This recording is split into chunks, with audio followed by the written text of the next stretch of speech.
lagi dengan saya. Hari ini kita mau belajar matematika peminatan kelas 12 dengan materinya adalah limit fungsi trigonometri. Dengan submaterinya adalah kita mau mencari nilai limit fungsi trigonometri dengan cara pemfaktoran. Untuk metode pemfaktoran, konsepnya sama persis dengan metode pemfaktoran dalam limit fungsi aljabar pada saat kita belajar matematika kelas 11. Sebelum melakukan pemfaktoran, terlebih dahulu kita harus substitusikan atau kita ganti X-nya ke dalam soal. Ketika disubstitusikan dan menghasilkan nilai 0 per 0 atau tidak tentu, barulah kita menggunakan cara pemfaktoran. Trik pemfaktoran adalah kita harus mencari atau membuang si pembuat 0 dari fungsi tersebut. Perhatikan penjelasan teori berikut.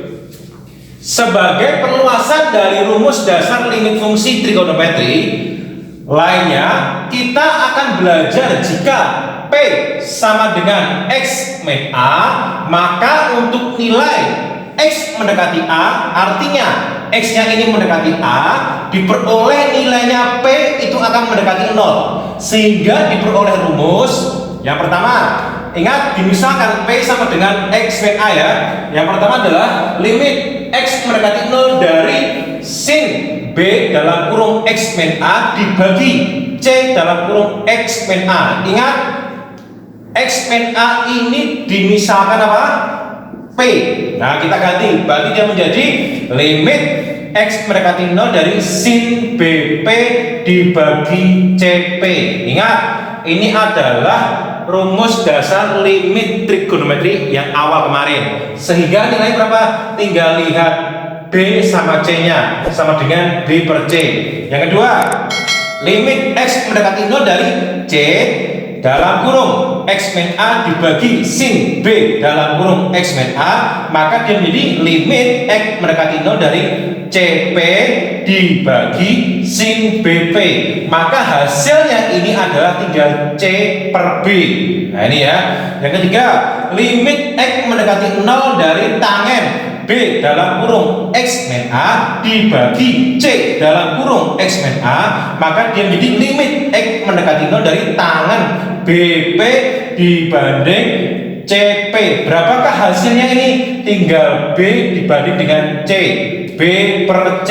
Yang keempat, limit X mendekati 0 dari C dalam kurung X min A dibagi tangen B dalam kurung X min A menjadi limit X mendekati 0 dari CP dibagi tangen BP. Hasilnya adalah C per B. Untuk lebih memahami bagaimana kita mencari nilai limit fungsi trigonometri dengan cara pemfaktoran, perhatikan beberapa contoh berikut. Baik, perhatikan beberapa contoh soal berikut. Tentukan nilai limit dari limit X mendekati 0 dari tangen X dibagi X pangkat 2 min 4X. Apa yang kita lakukan? Pertama kali, kita harus substitusikan atau kita ganti X-nya 0 ke dalam soalnya. Berarti yang kita lakukan adalah substitusikan nilai X sama dengan 0, maka tangen 0 dibagi dengan 0 pangkat 2 min 4 kali 0. Nah, sekarang kita hitung berapakah tangen 0 bernilai 0. Kemudian 0 pangkat 2 0 dikurangi 4 kali 0 0 0 kurangi 0 0. Nah, karena hasilnya adalah 0 per 0 atau dia tidak tentu, maka kita menggunakan cara pemfaktoran. Nah, triknya adalah kita cari dulu yang membuat dia bernilai 0 siapa. Oke, sekarang lihat limit X mendekati 0 dari tangen X dibagi X pangkat 2 min 4X. Untuk tangen X-nya tetap biarkan saja ditulis di atas tangen X. Yang bawah kita keluarkan X-nya karena ada kembar. Berarti X-nya kita keluarkan menjadi, kalau X pangkat 2 dikeluarkan X tinggal X.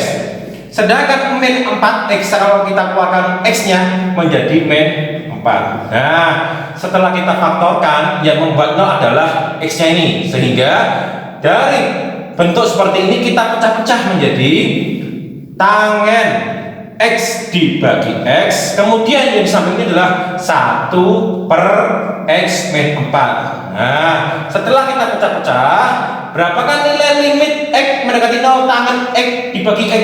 Ternyata nilainya adalah 1 kali limit X mendekati 0 dari 1 dibagi X min 4. Bagaimana caranya? Nanti X-nya ini diganti atau disubstitusikan 0 menjadi 1 per 0 dikurangi 4. 0 dikurangi 4 berapa? Min 4, berarti sama dengan 1 kali 1 per min 4. Berapa hasilnya? Hasilnya adalah negatif 1 per 4. Ini adalah jawaban untuk persoalan nomor 1. Nah, sekarang perhatikan untuk contoh soal yang kedua. Tentukan nilai limit dari limit X mendekati 2 dari 2 kali sin dalam kurung 3x min 6 dibagi X pangkat 2 ditambah 2x min 8. Apa yang kita lakukan? Selalu pertama kali adalah kita substitusikan atau kita ganti X-nya 2 ke dalam persoalan. Maka dia menjadi 2 kali sin 3 dikalikan 2, 6. 6 dikurangi 6, 2 kali sin 0. Nah, kemudian 2 nya dimasukkan ke sini menjadi 2 pangkat 2 ditambah 2 kali 2 dikurangi 8. Sekarang kita hitung berapakah sin 0? 0. 0 kali 2 berarti dia 0. Ya bawah 2 pangkat 2 4. 4 ditambah 2 kali 2 4 tambah 4 8. 8 dikurangi 8 0 juga. Ternyata menghasilkan nilai 0 per 0 atau tidak tentu. Maka baru kita faktorkan. Bagaimana caranya? Lihat yang bagian paling bawah, X pangkat 2 ditambah 2x min 8. Kalau kita faktorkan dia menjadi apa? Gitu ya. Cari dua angka. Kalau nanti dia dikali min 8, sedangkan kalau ditambah dia 2. Berarti hasilnya adalah dalam kurung X ditambah 4 dan X min 2. Ini adalah hasil pemfaktoran untuk yang bawah. Sedangkan yang atas kita lihat ada angka 3 dan angka 6. Apakah bisa dikeluarkan? Bisa. Angka berapa?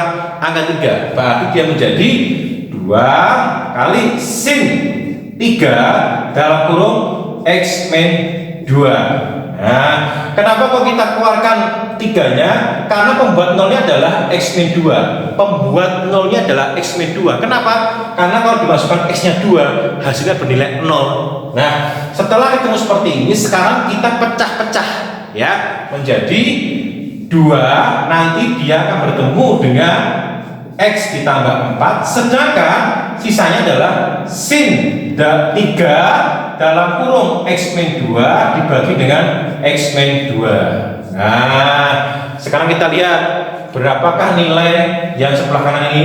Dia bernilai 3. Kenapa? Karena ini 3 dibagi dengan 1. Nah, sedangkan yang samping ini, maka kita substitusikan angka 2, masukkan ke sini menjadi 2 per 2 ditambah 4 dikalikan dengan ini adalah 3 per 1. Berapakah hasilnya? 2 per 6 dikalikan 3 per 1. Berarti 2 kali 3 6 dibagi dengan 6, hasilnya adalah 1. Ini adalah hasil perhitungan untuk contoh soal yang kedua. Baik, sekarang perhatikan untuk contoh soal yang ketiga. Perhatikan soalnya. Tentukan nilai limit dari limit X mendekati 3 dari sin pangkat 2 dalam kurung 2x min 6 dikali cos dalam kurung X min 3 dibagi X pangkat 2 min 6x ditambah 9. Apa yang kita lakukan selalu? Yang pertama kali adalah kita substitusikan X-nya 3 ke dalam soal. Gitu ya. Berarti dia menjadi sin pangkat 2 dalam kurung 2 kali 3 6. 6 dikurangi 6 sama dengan 0. Nah, sin 0 dikali cos dalam kurung X-nya dikali 3. Berarti 3 kurangi 3 sama dengan 0 juga. Sekarang yang bawah X-nya dikali 3, berarti menjadi 3 pangkat 2 dikurangi 6 kali 3 ditambah dengan 9. Sekarang kita hitung berapakah nilai dari sin kuadrat 0. Dia bernilai 0 ya. Berarti 0 kali berapakah cos 0? Cos 0 bernilai 1. 0 kali 1. Yang bawah sekarang kita hitung 3 pangkat 2, 9. 9 dikurangi 6 kali 3, 18. Berarti min 9. Min 9 ditambah 9 sama dengan 0. 0 kali 1, 0 dibagi 0. Nah, ternyata hasilnya adalah 0 per 0 atau tidak tentu. Karena tidak tentu, maka kita harus faktorkan. Bagaimana caranya? Tulis dulu limit x pangkat 2 dalam kurung 2x min 6 dikali cos dalam kurung x min 3 dibagi x pangkat 2 min 6x ditambah 9. Yang mau kita faktorkan yang mana saja? Lihat di bawah. X pangkat 2 min 6x tambah 9 bisa nggak difaktorkan? Cari dua angka. Kalau dikali 9, tetapi kalau dijumlah negatif 6, siapa aja dia?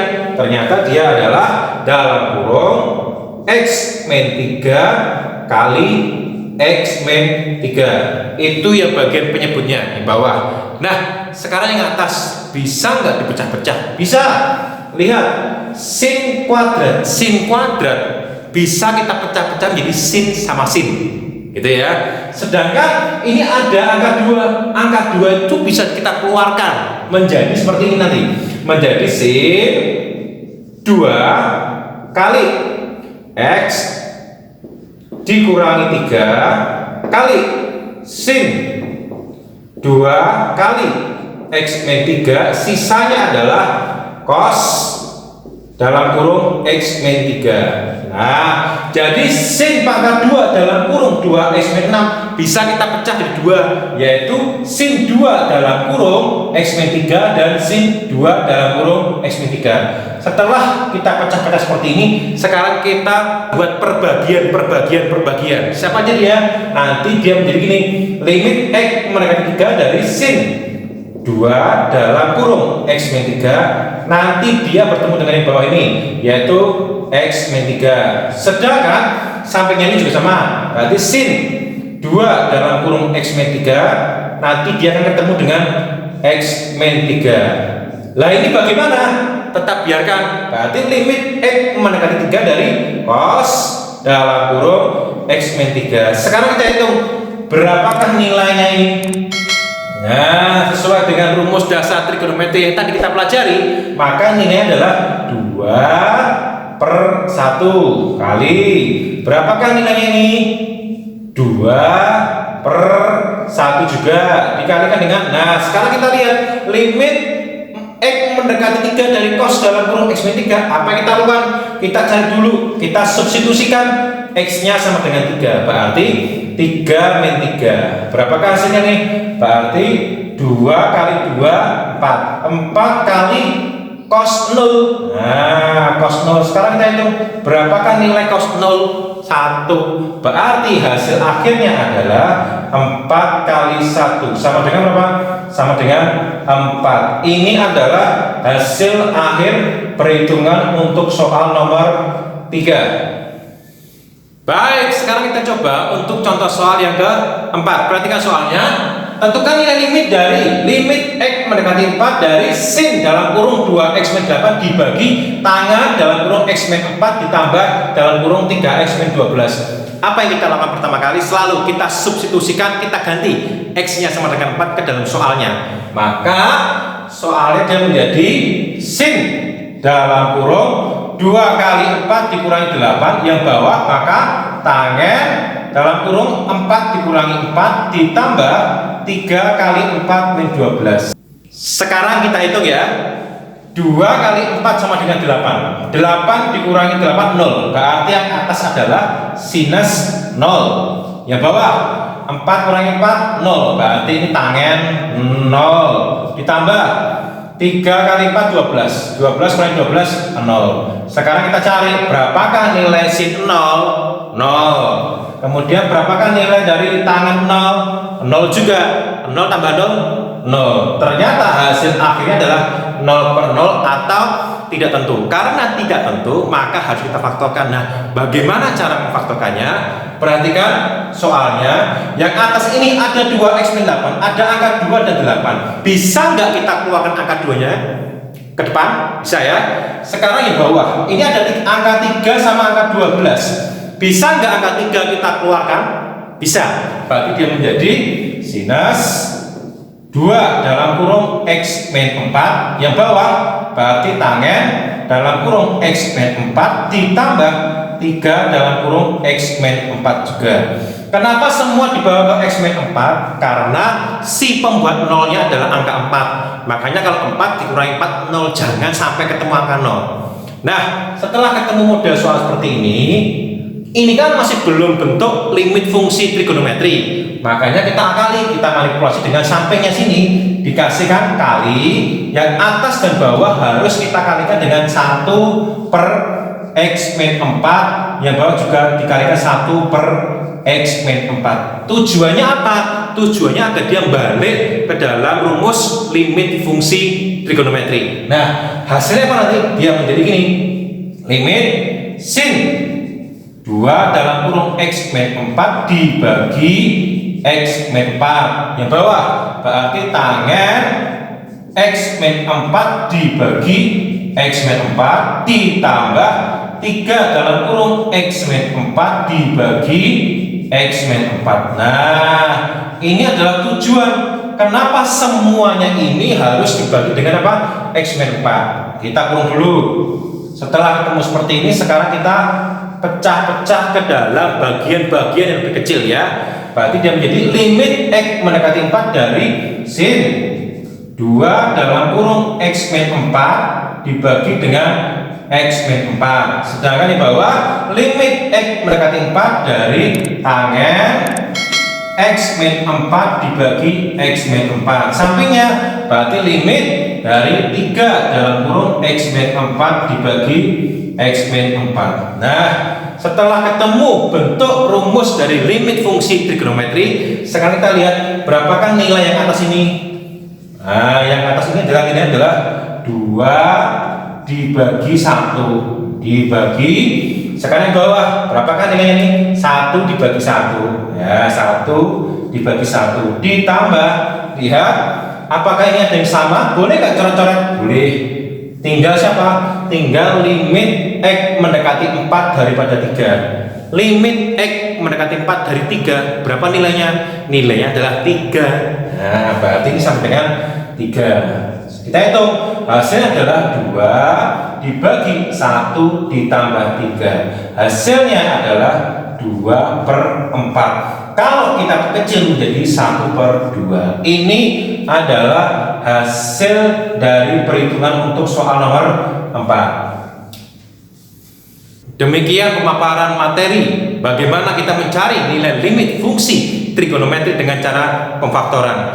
Dan 4 soal yang berbeda. Saya berharap anak-anak bisa mengerti dengan lebih gampang dan lebih mudah lagi. Dan hari ini kita bisa belajar, ternyata sebelum memfaktorkan kita harus mensubstitusikan nilai X-nya ke dalam soal. Kalau hasilnya 0 per 0 atau tidak tentu, baru kita lanjutkan dengan cara pemfaktoran. Nah, trik untuk mencari pemfaktoran adalah kita harus mencari dulu siapakah si pembuat nolnya. Jangan lupa tetap dukung channel ini dengan cara like dan subscribe YouTube-nya. Bahkan kamu sharekan video ini ke seluruh anak-anak di Indonesia agar mereka juga belajar bagaimana mencari nilai limit fungsi trigonometri dengan cara pemfaktoran. Terima kasih, Tuhan Yesus memberkati.